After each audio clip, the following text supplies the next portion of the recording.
حل کرنے کے لیے سبسکرائب کریں آپ کے مسائل کا حل۔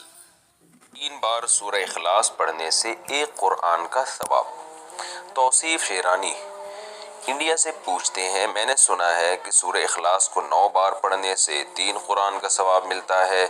اور اس کو پڑھ کر مرحومین کو ایصال ثواب کرنے سے 3 قرآن شریف کا ثواب ملتا ہے، رہنمائی فرمائیے۔ جناب توصیف شیرانی صاحب، دیکھیے قرآن، یہ حدیث میں آتا ہے کہ سورہ اخلاص جو ہے ثلث قرآن کے برابر ہے، 1/3 قرآن، 1/3 قرآن کے برابر۔ تو ظاہر ہے 3 دفعہ جب سورہ اخلاص پڑھیں گے تو پورے قرآن کے برابر ہو گیا ثواب اس کا۔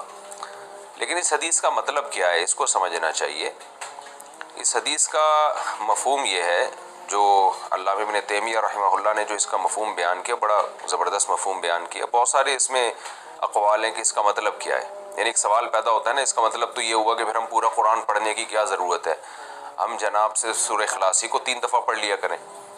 تو انہوں نے اس کا مفہوم بیان کیا ہے کہ دیکھیں ہر چیز کا نا ایک اصل ثواب ہوتا ہے، اور پھر ایک اس کے یعنی ثواب کی ہوتی ہے کوانٹٹی۔ ہمیں کوانٹٹی کی بھی ضرورت ہے اور مختلف قسموں کے ثواب کی بھی ضرورت ہے۔ جیسے صدقے کا ایک ثواب ہے اللہ کے دربار میں، اس کا ایک وزن ہے، اور نماز کا ایک الگ ثواب ہے۔ تو ہو سکتا ہے وہ دونوں ثواب میں برابر ہوں، لیکن ثواب کی نوعیت میں بڑا فرق ہوگا۔ اس کی مثال ایسے جیسے آپ کہیں جاب کرتے ہیں نا، تو آپ کو مختلف قسم کی سہولتیں ملتی ہیں، تنخواہ الگ مل رہی ہوتی ہے، کسی گورنمنٹ کے ادارے میں جاب کریں آپ، یا فوج میں چلے جائیں تو تنخواہ الگ مل رہی ہوتی ہے، علاج معالجے کی سہولت یہ ایک الگ قسم کا فائدہ ہے، رہائش کی سہولت ایک الگ قسم کا فائدہ ہے۔ تو ایسے ہی جنت میں ہمیں مختلف قسم کے فائدوں کی ضرورت ہوگی، اور اس کے لیے مختلف قسم کے ثوابوں کی ضرورت ہوگی۔ تو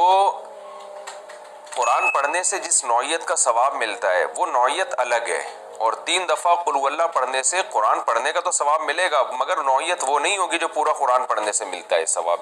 یعنی پورا قرآن پڑھ کے جو ہمیں ملتا ہے۔ تو الگ الگ نوعیت کے ثواب ہمیں جمع کرنا ضروری ہے۔ تو یہ بات تو ٹھیک ہے کہ 3 دفعہ قل ہو اللہ پڑھ لیں گے تو ایک قرآن کا ثواب ہمیں مل جائے گا، لیکن جب ہم الحمد سے لے کے والناس تک پورا قرآن پڑھیں گے تو بھی ایک قرآن کا ثواب ملے گا، مگر اس کی نوعیت بالکل الگ ہوگی۔ تو اس لیے اس پر اکتفا کر کے قرآن کی تلاوت چھوڑ دینا کہ جی کیونکہ 3 دفعہ قل ہو اللہ پڑھنے سے قرآن کا ثواب مل جاتا ہے تو اب میں پورا قرآن ہی نہ پڑھوں، تو یہ بالکل غلط بات ہے، کیونکہ ہم نبی صلی اللہ علیہ وسلم کی حدیث کو جو مفہوم لیں گے نا، وہ مفہوم لیں گے جو صحابہ نے سمجھا۔ تو صحابہ نے کہیں بھی یہ حدیث سننے کے بعد ایسا نہیں کیا کہ اب ہم پورا قرآن پڑھنا چھوڑ دیں گے، ہم 3 دفعہ قل ہو اللہ ہی پڑھا کریں گے۔ تو ہمیں 3 دفعہ قل ہو اللہ بھی پڑھنی چاہیے تاکہ ہمیں قرآن کا ثواب مل جائے، لیکن اس کی وجہ سے کنٹینیو قرآن کی تلاوت کو چھوڑ دینا یہ ٹھیک نہیں ہوگا۔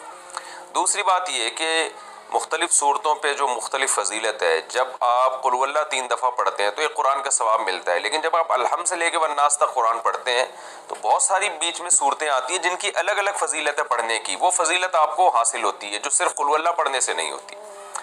تو خلاصہ یہ نکلا کہ الحمد سے لے کے والناس تک قرآن کی تلاوت کا ہمیں معمول بنانا چاہیے۔ آج ہمارے گھروں میں یہ ختم ہو گیا، مخصوص صورتیں ہم نے فکس کی ہوئی ہیں کہ جی فجر کے بعد فلانی صورت، عصر کے بعد فلانی صورت، مغرب کے بعد فلانی صورت، اور عشاء کے بعد یا سونے سے پہلے فلاں صورت۔ تو ٹھیک ہے آپ پڑھ لیں۔ اول تو صورتوں کے جو الگ الگ فضائل ہیں نا، فلاں وقت میں فلاں صورت پڑھنا، ان میں زیادہ تر حدیثیں سند کے لحاظ سے ضعیف بھی ہیں۔ سورہ ملک والی صحیح ہے کہ رات کو سونے سے پہلے ہمیں سورہ ملک پڑھنی چاہیے، وہ ٹھیک ہے، لیکن بہت ساری حدیثیں اس بارے میں سورہ یاسین کے جیسے آتا ہے فجر میں پڑھنا، وہ ضعیف حدیث ہے۔ تو اصولی طور پر یہی ہے کہ ہمیں روزانہ قرآن مجید کی تلاوت الحمد سے لے کے والناس تک کرنی چاہیے، یعنی آپ روزانہ 1 پارہ پڑھیں، پھر یا آدھا پڑھ لیں، آدھا نہیں ہوتا 1 پاؤ پڑھ لیں، اور کنٹینیو پڑھتے پڑھتے سورہ ناس پہ ختم کریں۔ تو جو صحیح طرح آرام سے پڑھ سکتے ہیں وہ روزانہ 1 پارہ پڑھ لیں تاکہ 1 مہینے میں قرآن ختم ہو جائے، نہیں تو 2 مہینے میں قرآن ختم کر لیں، نہیں تو 4 مہینے میں قرآن ختم کر لیں، یہ بھی نہیں ہوتا تو سال میں کم از کم 1 قرآن ہو اور رمضان میں 1 الگ قرآن ہو۔ تو اس طرح قرآن کو کنٹینیو ہمیں تلاوت کرنی چاہیے، پھر ساتھ ساتھ یہ مخصوص فضائل حاصل کرنے کے لیے مخصوص اوقات پہ صورتیں پڑھ لینا وہ بھی ٹھیک ہے۔ تو 3 دفعہ قل ہو اللہ پڑھنی چاہیے، باقی مردوں کو ایصال ثواب کرنا 3 دفعہ یا 9 دفعہ قل ہو اللہ پڑھ کے تو وہ کئی بار میں مسئلہ بیان کر چکا ہوں کہ کسی بھی نیکی کا میت کو ثواب پہنچایا جا سکتا ہے، یہی جمہور کی رائے ہے، اور اس کی دلیل وہی حدیث ہے جس میں آپ صلی اللہ علیہ وسلم نے میت کے لیے صدقے کی اجازت دی۔ تو جیسے صدقہ ایک نیکی ہے تو قرآن کی تلاوت بھی ایک نیکی ہے، تو صدقے کے ساتھ خاص نہیں ہے، مطلب یہ ہے کہ آپ اپنی نیکی کسی کو ہبہ بھی کر سکتے ہیں، اس کا ثواب کسی کو پہنچا سکتے ہیں۔ تو یہ جمہور کا مذہب ہے، اس میں صرف امام شافعی نے ہماری معلومات کے مطابق اختلاف کیا، ان کے نزدیک سے صدقہ پہنچانا جائز ہے، لیکن جمہور کے نزدیک یہ جائز ہے، قرآن پڑھ کے بھی ثواب پہنچایا جا سکتا ہے، لیکن زیادہ فوکس ایصال ثواب میں صدقے ہی کو کرنا چاہیے۔ تو